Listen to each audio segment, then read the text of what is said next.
أذكى غبي في التاريخ. في 6 أبريل 1967 غادي تدوز واحد السفينة عسكرية تابعة للأسطول البحرية الأمريكية في خليج تونكين. غادي تتعرض لقصف عنيف بالمدفعية الثقيلة من الجيش الفيتنامي. في هذا الوقت كانت الحرب اللي استمرت 20 سنة بين فيتنام وأمريكا في خير ما فيه، زعما على أشدها. المهم هذا القصف غادي يؤدي لسقوط واحد من الجنود في الماء، وهو واحد الجندي شاب سميتو دوغلاس برين. مالو هاد دوغلاس وشنو دار؟ خليك معايا، دير ابوني باش يوصلك الجديد ديالي واجي نعاود لك.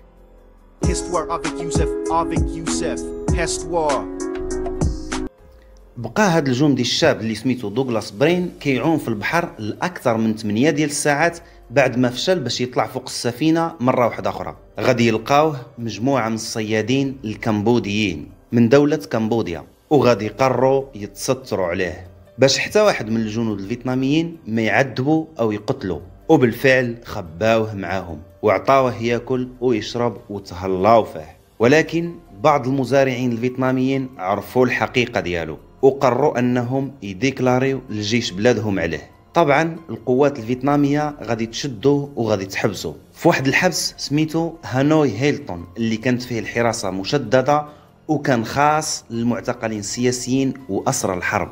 ومن بعد بقاو كيسولوه وكيستجوبوه في التحقيقات. في البداية كانوا متيقنين باللي هو ضابط في المخابرات الأمريكية متخفي، ولكن أثناء هذه التحقيقات صدمهم بالغباء ديالو الشديد. دوغلاس كان كيتصرف قدامهم بواحد الحماقة وجنون خطير. تعابير وجهه كان مرسوم عليها البلاهة والغباء بطريقة عجيبة، وحتى طريقة كلامه ونظراته وصفوها الفيتناميين بأنها مثال حي على الغباء المتجسد في هذا السيد. وهنا غادي يرفضوا يستغلوا حادث القبض عليه باش يرفعوا الروح المعنوية للشعب ديالهم، لأن إلقاء القبض على جندي بهذا الغباء غادي يكون إهانة للقوات ديال المخابرات الفيتنامية.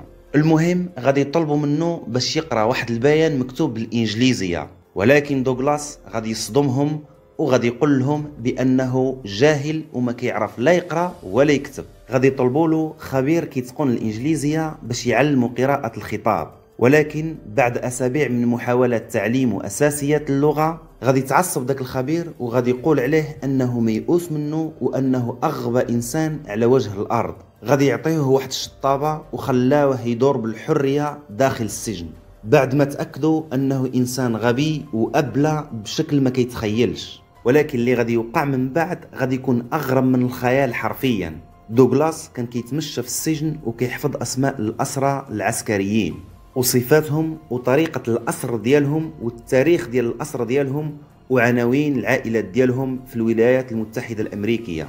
بالرغم من أن العدد ديالهم وصل 256 أسير حرب، إلى أنه قدر يحفظ كاع البيانات والمعلومات ديالهم في فترة قصيرة بزاف. وباش ما ينساش هاد المعلومات وهاد البيانات ديالهم كان كيتغنى بها على لحن أغنية Old MacDonald Had a Farm، وكيبقى كيشطح في ساحة السجن على إيقاعات هاد الأغنية. ولكن في بلاصة ما ينطق الكلمات ديالها الأصلية كان كينطق معلومات الأسرى وبياناتهم. طبعا الفيتناميين كانوا عارفين بأنه غبي وكيقول أي حاجة، وحتى واحد منهم ما اهتم بترجمة الكلمات اللي كان كيقول. وبعد مرور شهر داخل هاد السجن غادي يهرس دوغلاس 5 ديال السيارات عسكرية، وغادي يضطروا الفيتناميين باش يطلقوا السراح ديالو وباش يرحمهم ويتهناو من الغباء ديالو. وفتحوا له البيبان ديال السجن بيدهم ووراوه كيفاش يوصل للولايات المتحدة الأمريكية بسلام. دوغلاس فعلا غادي يمشي للبلاد ديالو وغادي يعاود للمخابرات ديال بلادو على حال الأسرى الموجودين في فيتنام، وشرح لهم طريقة الوصول لهذا السجن بدقة رهيبة، وعطاهم كاع البيانات والمعلومات اللي ممكن يحتاجوها باش يحرروا الأسرى.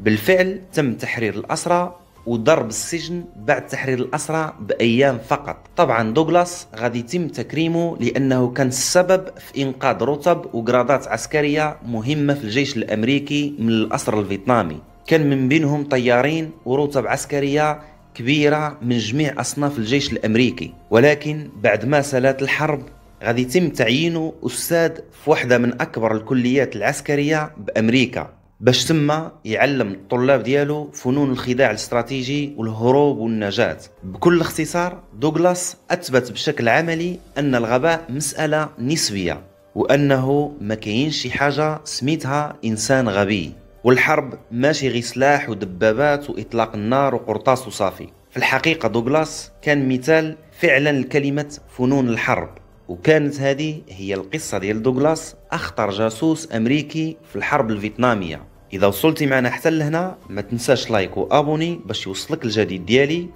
نتلاقاو في فيديو جديد، مع السلامة.